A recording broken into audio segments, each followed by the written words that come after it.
सर्वमंगलमांगल्ये शिवे सर्वार्थसाधिके। एक घने जंगल में टुनटुनी चिड़िया अपने पति बंटी कबूतर के साथ रहती थी। उसकी एक बेटी थी जिसका नाम टूनी था। टुनटुनी चिड़िया और बंटी कबूतर मजदूरी करते थे। उन्हें मजदूरी करके जो भी पैसे मिलते थे उनमें से वो आधे पैसे अपनी बेटी की शादी के लिए जमा करते थे और आधे पैसे से अपना घर चलाते थे। समय गुजरता रहा और टूनी चिड़िया बड़ी हो गई। एक दिन टुनटुनी चिड़िया अपने पति बंटी कबूतर से कहती है, देखिए जी, अपनी टूनी चिड़िया बड़ी हो गई है। बिरादरी में कोई अच्छा वर ढूंढना शुरू कर दो और अपने सगे संबंधियों में भी ये बात बता दो। हम अपनी बेटी की शादी करना चाहते हैं। अगर उनकी नजर में कोई योग्य वर हो तो हमें बताएं। यदि हम लोग किसी को कुछ नहीं बताएंगे तो उन्हें कैसे पता चलेगा हम अपनी बेटिया टूनी की शादी करना चाहते हैं। टुनटुनी, तुम बात तो सही कह रही हो, लेकिन अभी हमारे पास इतने पैसे नहीं है कि हम अपनी बेटी टूनी की शादी धूमधाम से कर सकें, और दहेज भी तो देना होगा। इतना सब कुछ कहाँ से होगा? टूनी के पापा, इस तरह हम लोग अपनी बेटी को कब तक घर बिठा कर रखेंगे? कुछ तो करना ही होगा। तुम ऐसा करो, साहूकार कड़कनाथ से जाकर कुछ पैसे उधार लाओ। धीरे धीरे हम लोग उसका उधार चुका देंगे। ठीक है टूनी की माँ, मैं कल ही जाकर साहूकार कड़कनाथ से बात करता हूँ। बंटी कबूतर टुनटुनी चिड़िया की बातों में अपनी सहमति जताता है और अगले दिन साहूकार कड़कनाथ कौवे के पास जाता है। साहूकार जी, मेरी बेटी विवाह योग्य हो गई है। मैं अपनी बेटी की शादी करना चाहता हूँ, पर पैसे थोड़े कम पड़ रहे हैं। अगर आप उधार दे देते तो मैं अपनी बेटी की शादी धूमधाम से कर पाता। ठीक है बंटी कबूतर, पैसे तो मैं तुम्हें दे दूंगा, पर तुम गिरवी रखने के लिए क्या लाए हो? मैं बिना गिरवी रखे किसी को पैसे नहीं देता। अगर कहीं तुम मेरे पैसे लेकर मुकर गए तो मैं कहाँ जाऊँगा मांगने? तुम्हारे पास यदि कुछ है तो गिरवी रख कर पैसे ले जाओ। बंटी कबूतर निराश मन से अपने घर वापस लौट आता है और सारी बात अपनी पत्नी टुनटुनी को बताता है। अब क्या होगा जी? हम लोगों के पास तो गिरवी रखने के लिए कोई सामान भी नहीं है। क्यों ना हम लोग ऐसा करें, अपना घर साहूकार के पास गिरवी रख दें। कम से कम अपनी बेटी का घर तो बच जाएगा। हम लोग और ज्यादा मेहनत करेंगे, फिर साहूकार को उधार चुका देंगे। हाँ, तुम बात तो सही कह रही हो। मैं कल ही अपने घोंसले के कागज लेकर साहूकार के पास जाता हूँ। अगले दिन बंटी कबूतर अपना घर साहूकार के पास गिरवी रखकर पैसे ले आता है।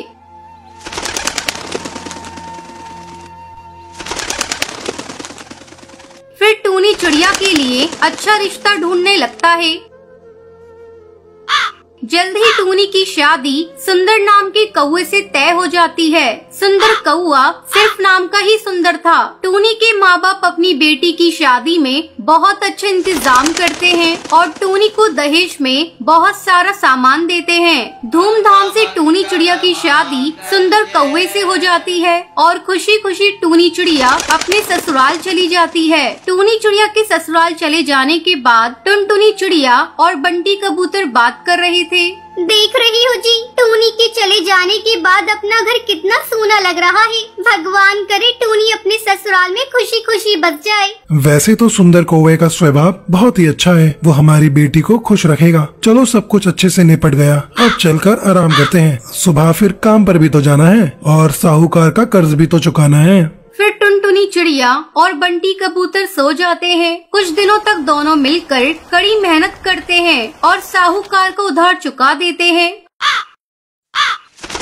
आज हम लोगों के सर से साहूकार के कर्ज का बोझ उतर गया है। फिर टुनटुनी चिड़िया और बंटी कबूतर खुशी खुशी रहने लगते हैं। सुंदरवन जंगल में टुनटुनी नाम की चिड़िया रहा करती थी। आज टुनटुनी की शादी है। बारात जब चिड़िया वालों के दरवाजे पर पहुंची तो घर में कोहराम मचा था। किसी ने कहा कि टुनटुनी भाग गई है। काफी समय के बाद बारात वापस चली गई। टुनटुनी, तूने ये क्या किया? टुनटुनी तो पार्लर से ही अपने दोस्त कालू के घर चली गई थी। माँ बाप की इकलौती बेटी थी, उनकी इज्जत मिट्टी में मिल गई थी। टुनटुनी जब कालू के घर पहुँची तो कालू को किसी और चिड़िया के साथ देखकर उसके पैरों तले जमीन खिसक गई थी। मैं तो कहीं की नहीं रही। अब कौन सा मुंह लेकर मैं घर जाऊं? मुझसे शादी का वादा किया और यहाँ दूसरी चिड़िया के साथ रंगरलियां मना रही हो। मैं सारे गहने जेवर लेकर इसके साथ शादी का ख्वाब देख रही थी। टुनटुनी निराश होकर घर की तरफ लौट आई। पूरे घोंसले में मातम पसरा हुआ था। घर के भीतर से रोने की आवाजें सुनाई पड़ी। तभी माँ की चीख सुनकर वो सहम गई। मैं बहुत अभागी हूँ। लगता है सदमे ने पापा की जान ले ली। मुझे यहाँ से तुरंत निकल जाना चाहिए। वो तुरंत सुंदरवन जंगल को छोड़कर दूसरे जंगल की तरफ उड़ गई। उसे खुद नहीं पता था कि शादी के मंडप से भागकर वो कहाँ जाएगी। अपने दुर्भाग्य पर उसकी आंखें बरस पड़ी। अचानक उसके कानों में एक जानी पहचानी सी आवाज टकराई। एक्सक्यूज मी, क्या मैं यहाँ बैठ सकती हूँ? अरे भूरी, तुम? टुनटुनी, तुम कहाँ जा रही हो? और इतनी सजी सवरी और बाकी घर वाले कहाँ हैं? बस भूरी, इतने सवालों का जवाब एक साथ कैसे दूं? अब पहले बैठ जाओ। ये बच्ची तुम्हारी है, बहुत प्यारी है, पर इतनी कमजोर क्यों है? हाँ, मेरी ही बच्ची है गुड़िया। इसी के इलाज के लिए दूसरे जंगल जा रही हूँ। इसके दिल में छेद है, इसका ऑपरेशन करवाना है। ओह, आई एम सॉरी, पर तेरे पति देव कहाँ हैं? दिखाई नहीं दे रहे। टुनटुनी, मेरे पति टुन्नू इस दुनिया में नहीं है। हमने उनके माता पिता की इच्छा के विरुद्ध कोर्ट मैरिज की थी। वो लोग ना हमें आशीर्वाद देने आए और ना ही हम कभी उनके पास गए। ओहो, ये तो बहुत दुख की बात है। वैसे तुम बताओ, कहाँ जा रही हो? टुनटुनी ने भूरी को सब कुछ बता दिया। अच्छा, तुम रो मत, मेरे साथ ही चलो। मेरे ससुर जी बहुत रईस कौआ है। उनके कई कारखाने हैं, कहीं न कहीं तुम्हें काम मिल ही जाएगा। ओह थैंक्स पूरी, मैंने MBA किया है इसी साल। मैं अपनी मर्जी से शादी करना चाहती थी, पर मम्मी पापा ने अपने आगे मेरी एक भी न सुनी। मजबूर होकर मुझे घर से भागना पड़ा, पर शायद मम्मी पापा सही थे। टुनटुनी की आंखों से आंसू गिरने लगे थे।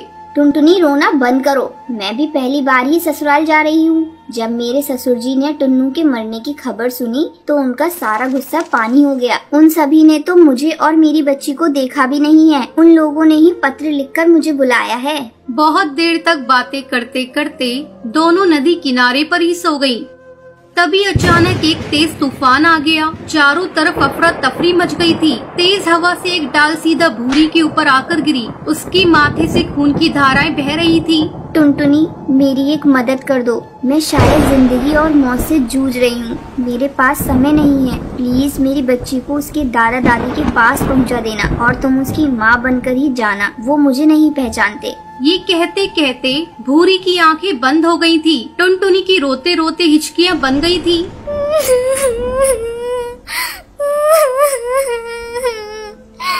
अब मैं क्या करूं? भूरी को छोड़कर कैसे जाऊं? उसने गुड़िया को सीने में जोर से खींच लिया और भूरी के बताए पते पर पहुंच गई। घर क्या, वो तो पूरी हवेली थी। टुन्नू के पिता कड़कनाथ सेठ ने उसे देखते ही कहा, आओ बेटी भूरी, हमें माफ कर दो। हमसे बहुत बड़ी गलती हो गई जो हमने इतने दिनों तक अपने बच्चों से दूरी बनाकर रखी। ऊपर वाले ने हमें उसकी सजा दे दी है। टुन्नू की माँ सुंदरी देवी ने उसे गले लगा लिया और कहा, लाओ बच्ची को मुझे दे दो। अरे कलावती, भूरी भाभी का सामान टुन्नू की कमरे में रख दो। भाभी को उनका कमरा दिखा दो।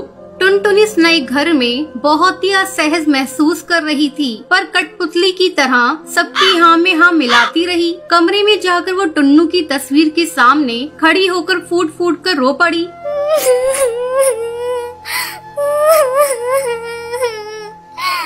आप मुझे माफ कर दीजिए। मैं आपको नहीं जानती, पर आपकी बच्ची के लिए और अपने ठिकाने के लिए मुझे आपकी विधवा का रूप धारण करना पड़ रहा है। भूरी की भी यही इच्छा थी। मैं विधवा बनकर इस घर में कब तक रह पाऊंगी? जब इस झूठ का पर्दाफाश होगा तो क्या मुंह दिखाऊंगी?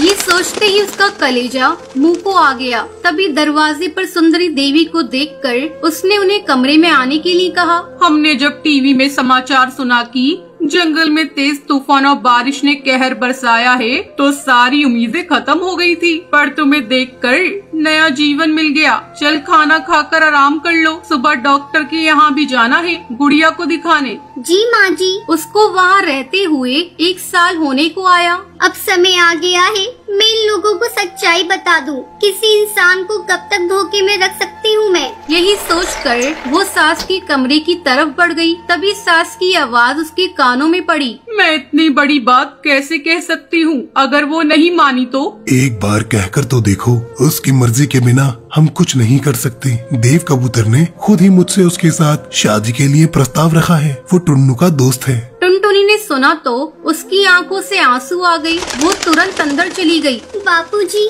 माँ जी, मुझे आप दोनों से कुछ कहना है। बोलो बेटी।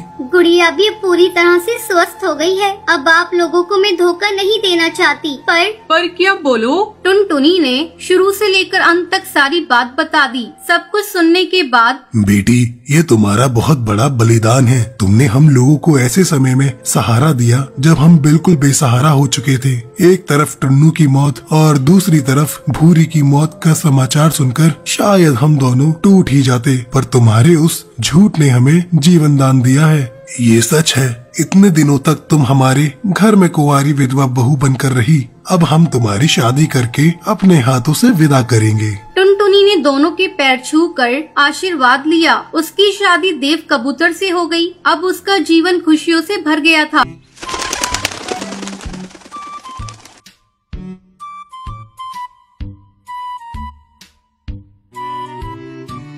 सुंदरवन जंगल में टोनी चिड़िया का एक परिवार रहा करता था। उस परिवार में टोनी अपनी 2 बेटियों के साथ रहती थी। उसकी बड़ी बेटी का नाम टुनटुनी था और छोटी का नाम भूरी था। टुनटुनी बहुत ही आलसी थी। वो कोई काम नहीं करती थी। दिन भर खाती रहती थी और सोती रहती थी। एक दिन भूरी खेतों पर काम करने जा रही थी। तब टोनी टुनटुनी से कहती है, टुनटुनी जा, तू भी अपनी बहन भूरी के साथ काम करने खेतों पर चली जा। मैं भी थोड़ी देर में घर का काम करके आती हूँ। माँ, मुझसे खेतों में काम वाम नहीं होगा। मेरा गोरा रंग खराब हो जाएगा। अभी मुझे भूख लग रही है, कुछ खाने को दो। टुनटुनी, तुझे खाना वाना नहीं मिलेगा। तू बस खाती है और आराम करती है। खा खा कर मोटी हो रही है। इन हाथ पैरों को थोड़ा हिला लिया कर। अपनी माँ की डांट सुनकर टुनटुनी को बहुत गुस्सा आता है। वो अपनी सहेली पिंकी चिड़िया के साथ खेलने के लिए घर से बाहर चली जाती है। टुनटुनी के इस बर्ताव को देखकर टोनी चिड़िया को बड़ा दुख होता है। वो सोचने लगती है, पता नहीं इसे कब अकल आएगी। अब मुझे ही इसका आलस दूर करने के लिए कुछ न कुछ उपाय करना होगा। शाम को जब टुनटुनी खेल कर घर आती है तो बिना किसी से कुछ कहे वो जाकर सो जाती है। अगले दिन जब काफी देर तक टुनटुनी सोई रहती है तो उसकी माँ उसे जगाती है। टुनटुनी, अरे ओ टुनटुनी, तू कब तक सोई रहेगी? दोपहर होने को आई और तू अब तक सोई है। काफी देर तक जगाने के बाद टुनटुनी उठकर बैठती है और अपनी माँ से कहती है, माँ, काश कुछ ऐसा होता कि मुझे कहीं से कोई खजाना मिल जाता और मुझे कोई काम ही नहीं करना पड़ता। टुनटुनी, आज मैं तुझे एक राज की बात बताती हूँ। बहुत समय पहले तेरे दादाजी ने चोरों के डर से अपना सारा खजाना पहाड़ी के पीछे एक खेत में दबा दिया था। फिर वो भूल गए कि उन्होंने खेत में खजाने को किस जगह दबाया है। अगर तुझे खजाना चाहिए तो तुझे जाकर उस खेत में खोजना पड़ेगा। हाँ माँ, मैं जा रही हूँ। मुझे खजाना चाहिए। अगर वो खजाना मुझे मिल गया तो हम लोग बहुत ही अमीर हो जाएंगे। फिर मुझे कोई काम नहीं करना पड़ेगा। टुनटुनी पहाड़ी के पीछे वाले खेत में जाती है और पूरा खेत खोद डालती है, लेकिन उसे खजाना नहीं मिलता। शाम को थकी हारी टुनटुनी घर वापस आती है। तब टोनी उससे पूछती है, टुनटुनी बेटा, तू बहुत थकी लग रही है। क्या तुम्हें खजाना मिला? नहीं माँ, मुझे कोई खजाना नहीं मिला। लगता है चोरों ने उसे चुरा लिया। मैंने तो पूरा खेत खोद डाला, लेकिन खजाना कहीं नहीं मिला। आज मैं बहुत थक गई। बेटा, तू निराश ना हो। अगर तूने खेत खोद दिया तो ये ले कुछ गेहूं के दाने। कल इसे ले जाकर खेत में बिखेर देना। जब बारिश होगी तो खजाना अपने आप ऊपर आ जाएगा। ठीक है माँ, ये भी करके देखती हूँ। टुनटुनी खजाने की लालच में अगले दिन खेत पर जाती है और गेहूं के दाने बिखेर देती है। कुछ दिनों बाद अच्छी बारिश होती है। टुनटुनी के द्वारा खोदे हुए खेत में अच्छी बारिश के कारण खेत में फसल लहराने लगती है। इसी तरह कुछ दिन गुजर जाते हैं। टुनटुनी खेत के बारे में भूल चुकी थी। तब एक दिन टूनी उसे खजाने की याद दिलाती है। टुनटुनी देख, बारिश हुई थी, खजाना ऊपर आ गया होगा। बेटा चल, हम दोनों चलते हैं और खजाने को लेकर आते हैं। माँ, लगता है उस खेत में खजाना नहीं है। मैं नहीं जाऊंगी खेत पर। बेटा टुनटुनी, ऐसे निराश नहीं होते। चल चल कर एक बार देख तो ले। टूनी के बहुत कहने पर टुनटुनी उसके साथ खेत पर जाती है और जैसे ही अपने खेत को देखती है वो खुशी से चिल्लाने लगती है। माँ, मिल गया खजाना। ये देखो, खेत में चारों तरफ खजाना ही खजाना है। फिर टूनी टुनटुनी को समझाती है। बेटा ये खजाना, ये गेहूं की फसल है। मैं इसी खजाने के बारे में तुझसे कह रही थी। इसे बेचकर हम लोग बहुत अमीर हो जाएंगे। अपनी माँ की बात टुनटुनी समझ जाती है और उस दिन से वो आलस करना छोड़ देती है।